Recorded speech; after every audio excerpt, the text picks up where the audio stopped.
Hi,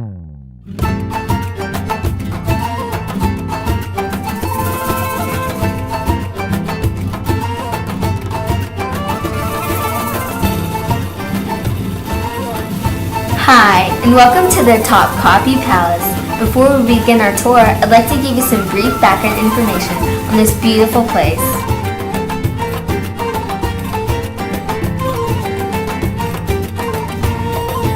The TopKapi Palace in Istanbul, Turkey, was initially ordered to be constructed in 1460 by the Sultan Mehmed II to be the primary residency of the Ottoman sultans in their court. The Sultan stayed at TopKapi until the middle of the 19th century, approximately 400 of their 624-year reign.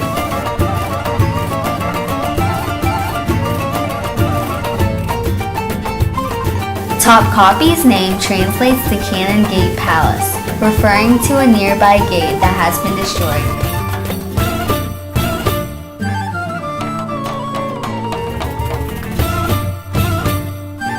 In the early 1850s, the palace became inadequate to the requirements of state ceremonies, forcing the sultans to move to the Dolmabahce Palace. Despite the move, most of the treasure and imperial archives are still preserved at the TopKapi Palace.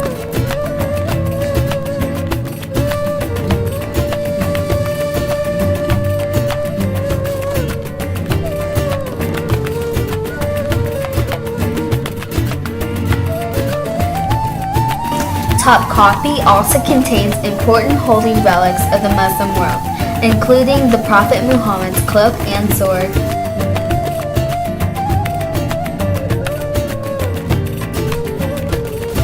Following the end of the Ottoman monarch, TopKapi Palace was transformed into a museum on April 3, 1924. It is now one of the largest and most popular tourist destinations in Istanbul.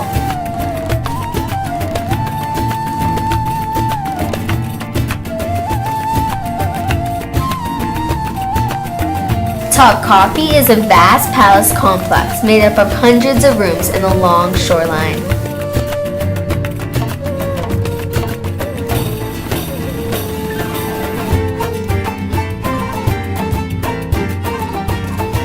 Seven important parts of the TopKapi Palace are the Imperial Gate, the first courtyard, the second courtyard, the third courtyard, the fourth courtyard, Harem, and the Gate of Salutation.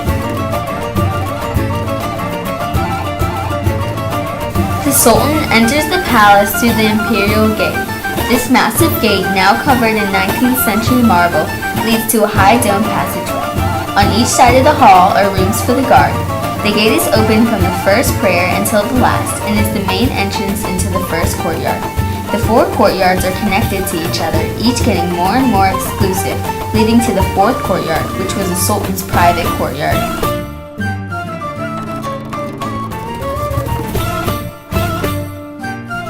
The first courtyard is the largest courtyard in the palace and is surrounded by high walls. Visitors entering the palace would follow the path through the first courtyard further into the palace. Court officials would line the paths in their best robes. The fountain of the executioner in the first courtyard was supposedly where the executioner would wash his hands and sword after decapitation.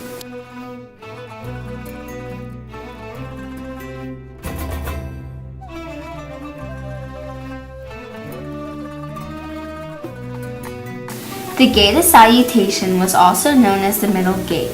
It leads into the palace and the second courtyard and has two large octagonal pointed towers. It is richly decorated on both the insides with monograms of important sultans and religious inscriptions. No one apart from people of official purpose were allowed to enter through this gate. All visitors must dismount by the Middle Gate since only the Sultan was allowed to enter the gate on horseback.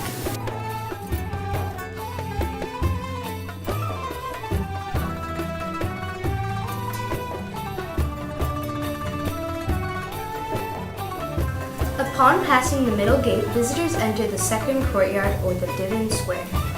The second courtyard was mainly used by the Sultan to hold audiences. It used to be a park full of peacocks, gazelles, and other animals. It is used as a gathering place. Only the Sultan was allowed to ride horseback on the paths leading to the third courtyard. At the end of the courtyard, the Gate of Felicity marks the entrance to the third courtyard. Numerous artifacts from the Roman and Byzantine eras have been found during excavations. They are on display in this courtyard in front of the imperial kitchens.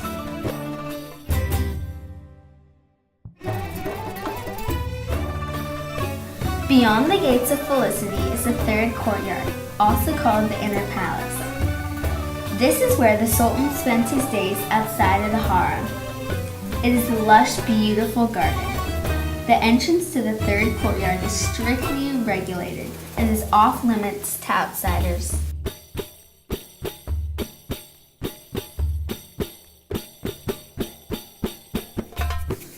The fourth courtyard was also known as the Imperial Sofa. It was the innermost private sanctuary of the Sultan and his family. The fourth courtyard consists of a number of pavilions, gardens, and terraces.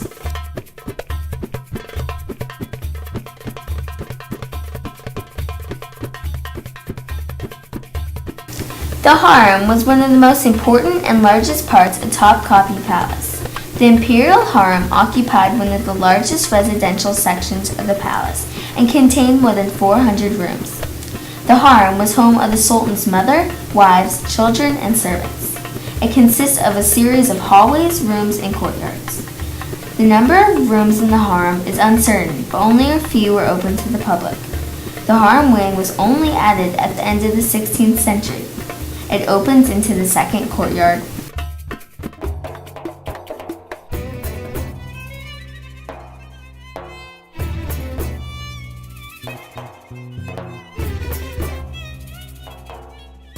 Well, we're back at the Gate of Salutation right where we started.